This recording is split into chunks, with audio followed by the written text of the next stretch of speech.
Hey, Rico. Hey, how you doing, Squeeze? Hey, what's up, man? I'm good.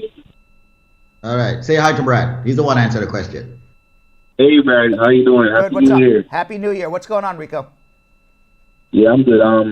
My question is, last year I went to do my interview, and while in the interview, everything went well until at the ending of the interview, they asked me if I was involved in, the Jamaica lottery scam, and I was like, no. Where's all this question What coming from? Jamaican lottery scam are we talking about?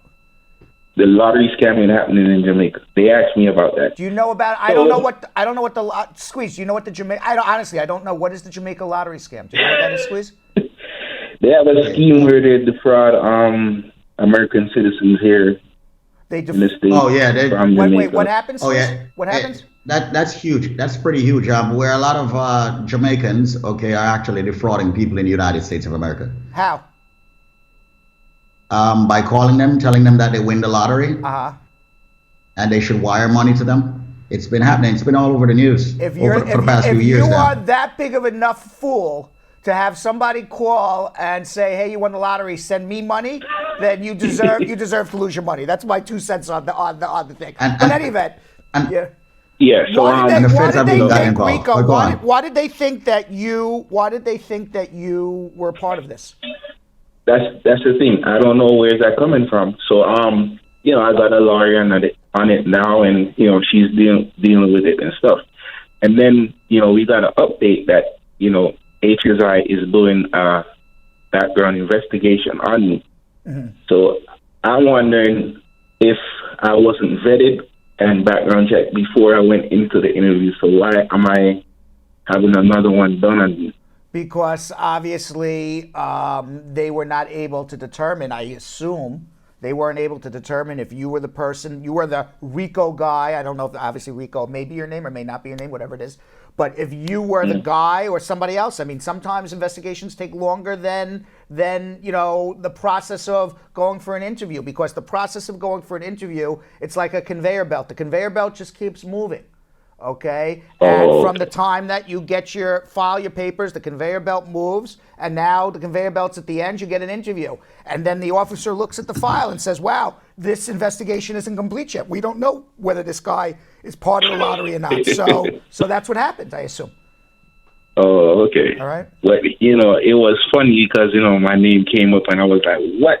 Right. I was shocked in the How in the long has thing. it been So, since your interview? How long has it been? it was May last year. So All right, so it's been so you're now going on 8-9 months.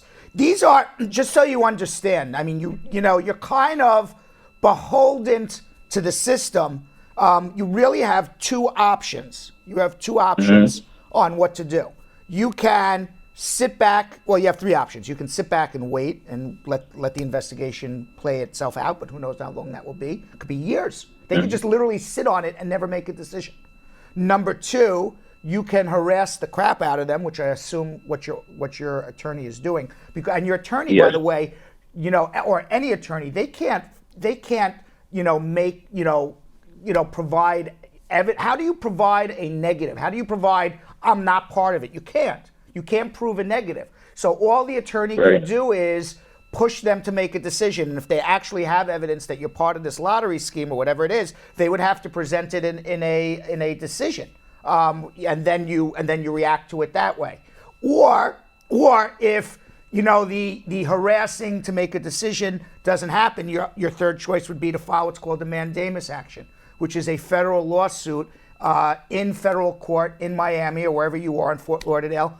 And you demand a federal judge to make an order to the Immigration Service that they have 90 days to make a decision. Oh, okay. And then they have All to right. make a decision, yes or no.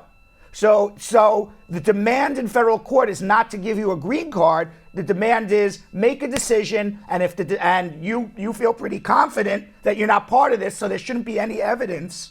There shouldn't be any evidence that you are part of this. So then, hopefully they will make a decision in the positive. If they make a decision in the negative, well, then you get put in deportation, and then you fight it out. They have to present evidence to deport you that you're part of this. Otherwise, the judge has to give you a green card. Okay, because here's the thing. I've never been arrested. I've never, Just because you were never arrested doesn't mean by logic that you're not part of this. Right. There's lots of people who've never been arrested who are doing bad stuff. I'm not saying you're doing anything bad, though.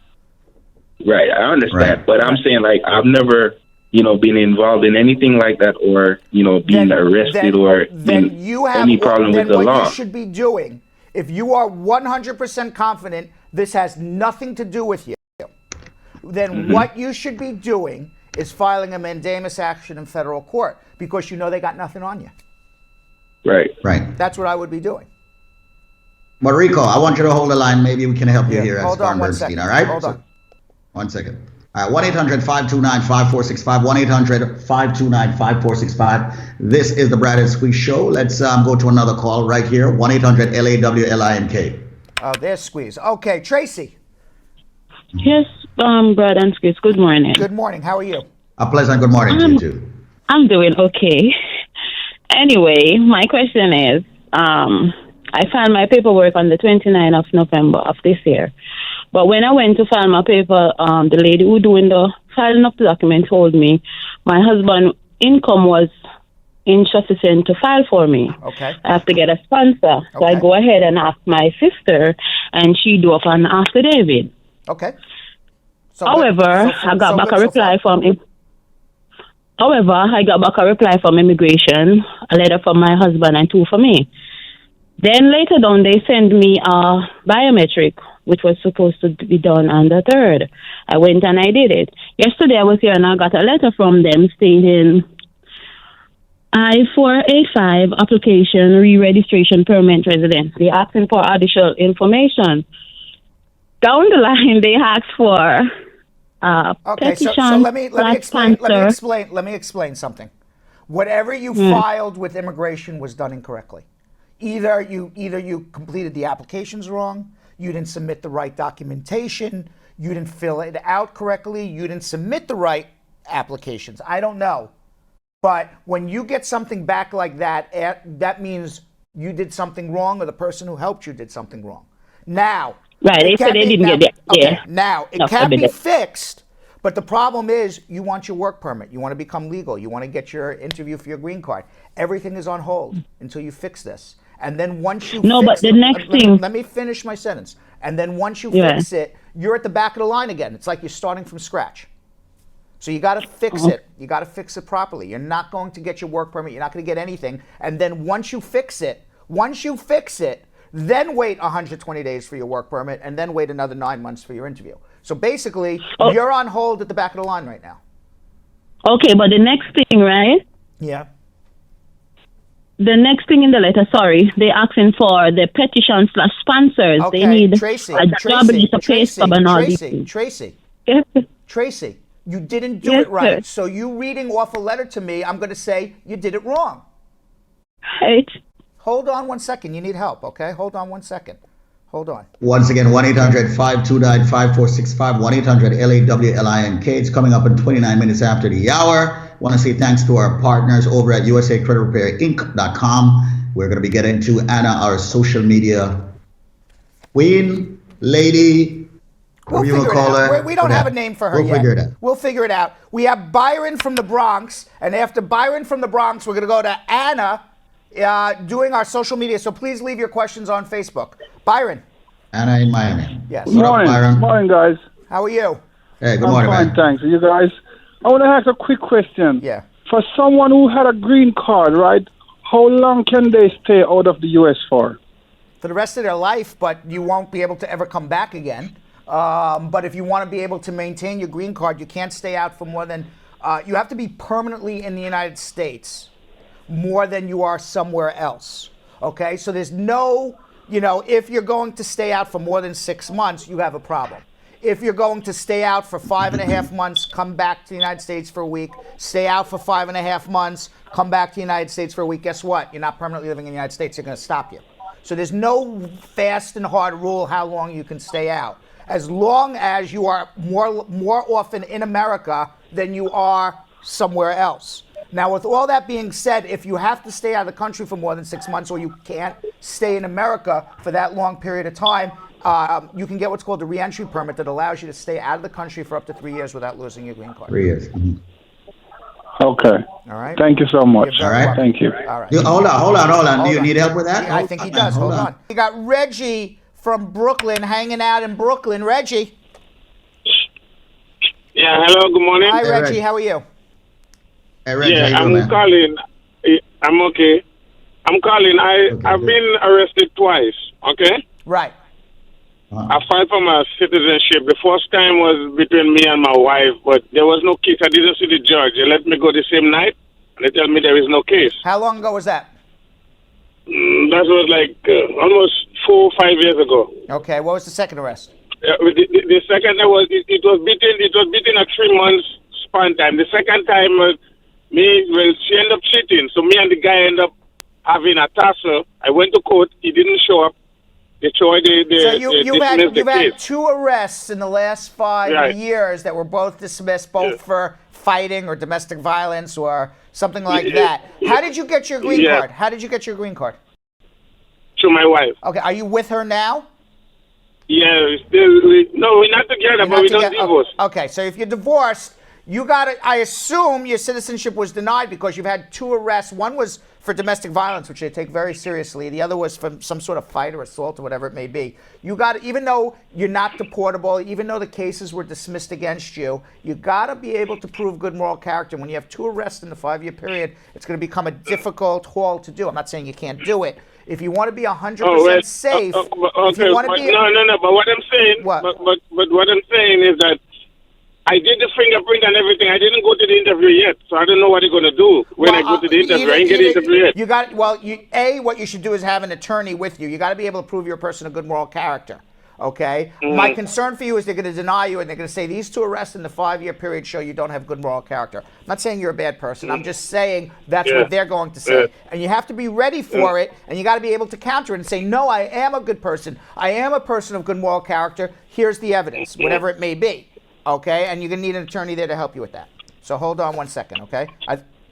1-800-529-5465, 1-800-529-5465. Ladies and gentlemen, remember, you are on Facebook right now watching us on Facebook Live. Share the page. Share it to at least 20 of your friends. Let's go to another call here at 1-800-529-5465. Hello. Carlton in Danbury, Connecticut. By the way, Carlton, we are going to be going up Squeeze. I don't know if you know this or not, but you're going to be jumping in my car with me in the next week or 2. We're going to be having our grand opening show in Hartford, Connecticut on Congress Street. We've just opened up our office, Spar and Bernstein office in Hartford, Connecticut, which is near Danbury, Connecticut, I presume. Carlton, how are you? I'm doing good. I just have one question to ask, really. I'm a citizen of the United States, but my daughter is here on a visiting visa, and she overstayed on it. Can I file for her? Who overstayed on it? My daughter overstayed on her visa. Can I file for her? Yeah, you can file for her, but if she's over 21, she's going to be 6-7 years, and the 6-7 years she's going to wait here. She's going to get nothing. Then she's going to have to do a provisional waiver, go home, and come back. Okay, so it take up to 7 years. Correct, but go do it because it's better than doing nothing. Okay. All right. Okay. Hold on one second. We can help. All right, let's go to. All right, once again, folks. Okay, go ahead. Yeah. Let me give out that important number, 1-800-529-5465. The law office of Spar and Bernstein is open 6 days a week, ladies and gentlemen. You can catch us right here, live at 9, live at noon, each and every single weekday. Let's go to the other one, Brad. Lloyd in Atlanta, Georgia. Lloyd. Yeah, how are you doing? How are you? I'm doing great. What's going on? I have a question. I've been married almost 2 years. I'm going through a real abuse relationship. I've been like back and forth out of state, and now I'm back and try to work it out, but it's only getting worse and worse. What's the abuse? Been attacked 2 times. Attacked? Yeah. What do you mean attacked? Physically attacked? You have to call the police? Yeah, my wife attacked me with a knife. Why would you go back to her if she attacked you with a knife? That's ridiculous. Yeah, but you always believe in second chances and people change. I don't believe in second chances after somebody tries to kill me. Not when there's a knife involved. Not when You there's a know, knife after- involved.